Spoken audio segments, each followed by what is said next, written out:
자, 다중공손성과 관련 있는 지표. 자, 다중공손성을 판단하는 지표들이 무엇이 있는지 머릿속에서 한번 떠올려 보세요. 우리가 앞에서 봤던 분산 팽창 계수 혹은 분산 팽창 요인이 있고요. 오차 한계도 있고요. 자, 그리고 선형성을 보는 방법도 있고요. 결정 계수를 가지고 확인하는 방법도 있어요. 자, 그럼 여기서 딱 보니까 네, 정답은 3번. 자, 나머지 여기에 스튜던트와 잔차, 멜로우즈, CP, 쿡의 거리는 영향값을 진단하는 방법이었습니다. 이것도 같이 봐놓으시면 좋을 것 같습니다.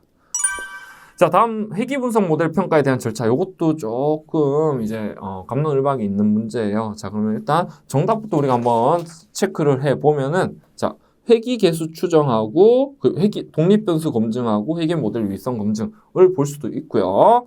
자, 회귀 개수 추정하고 모델 유의성 검증하고 독립 변수 검증을 둘 다 사용을 하거든요.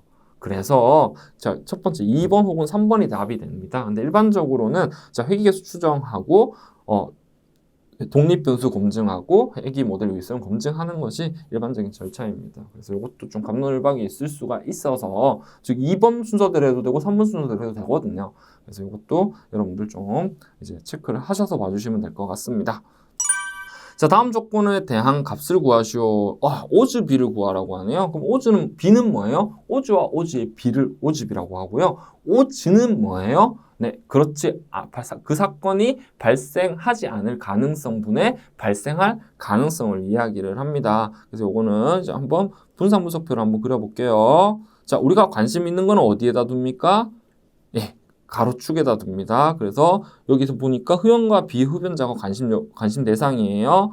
요인이죠. 흡연, 비흡연.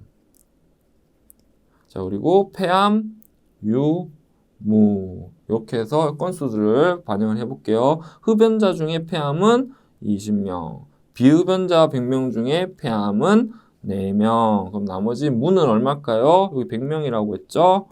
합은 200명이 되는 거고, 자, 100에서 20을 빼면 80, 100에서 4를 빼면 96. 자, 폐암 진단을 받으신 분은 24명, 그렇지 않으신 분은 176명. 자, 이렇게 분석표를 그리실 수가, 분할표를 그리실 수가 있습니다. 자, 그러면 여기 확률, 그렇지 않을 확률, 흡연에 대한 오즈를 먼저, 흡연과 비흡연에 대한 오즈를 구해서 이걸 나누면 되겠죠? 자, 그럼 구해볼게요. 자, 그렇지 않을 확률은 흡연에 대해서는 어떻게 됩니까? 흡연은 100분의 80. 자, 그리고 발생할 확률은 100분의 20. 자, 요 값은 얼마가 된다? 자, 요거는 제가 미리 계산을 했더니 요 값은 얼마다? 0.25가 됩니다. 자, 그리고 비흡연에 대해서는 동일하게 어떻게 구합니까? 100분의 96분의 100분의 4가 돼요. 요 값을 계산했더니 0.041이 됩니다. 자, 그럼 요 B를 구하게 되겠죠? 그럼 0.041분의 0.25를 계산을 해 보시면 아마 정답이 6이 나오는 거를 확인하실 수가 있게 됩니다. 자, 이렇게 구하시면 됩니다. 오즈비. 자, 49번. 다음 수식에 대한 설명으로 옳은 것은 이라고 되어 있어요. 자, 요거 보면은 로그라고 해가지고 그 오즈 B를 나누고 있어요. 오즈를 구하고 있거든요. 요거는 로지스틱 회기입니다. 로지스틱 회기.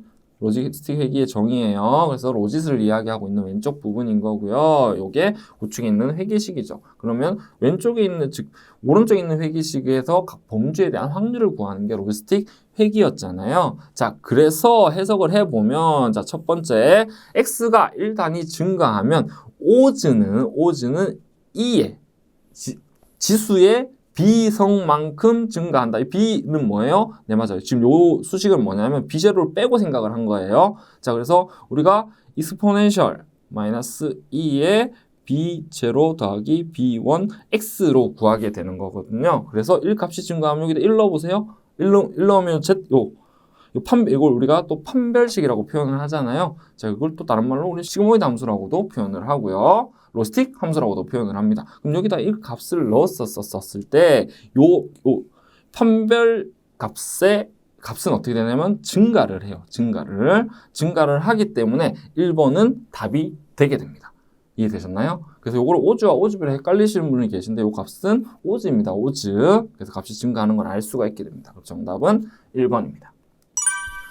자, 의사결정 나무에 대한 설명으로 옳지 않은 것은 이라고 문제가 나와 있어요. 그럼 정답은 먼저 4번이 되겠습니다. 자, 왜 그럴까요? 분리 기준은, 자, 우리는 분리 기준은 어떤 걸로 확인을 할 수가 있어요? 네, 불순도와 순수도. 자, 불순도는 뭐예요? 데이터가, 남자 데이터가 5개. 여성 데이터가 5개. 자, 얘는 어떻게 됩니까? 남성 데이터가 0.5, 여성 데이터가 0.5가 되는 거죠. 이 불순도가 높다라고 할 수가 있게 되는 거예요. 그럼 이 값이 어떻게? 작아지는 값으로 불순도가 작아지는 형태로 나무를 분리를 하게 되는 거거든요. 그래서 분리 기준은 뭐예요? 전위 확률이 아니라 이 불순도와 순수도 이런 값들을 이야기를 합니다. 즉 불순도와 순수도를 측정할 수 있는 값을 이야기하는 거죠. 거기에 우리 쓰는 알고리즘도 몇 가지가 있나요? 위에 있네요. 정보이드, 진위계수, 엔트로피, 뭐 카이제곱, 통계량 이런 것들을 얘기를 할 수가 있습니다. 자, 그리고 알파컷이라는 알고리즘이 있는데 얘는 가지치기를 할 때 사용할 수 있는 알고리즘이에요. 그래서 지금 2번, 3번은 의사결정 나무트리를 사용을 하는 거고요. 자, 주요 알고리즘 뭐가 있나요? 카트, C4.5, C5.0 이런 알고리즘들이 있습니다. 그래서 답이 되게 됩니다. 정답은 4번입니다.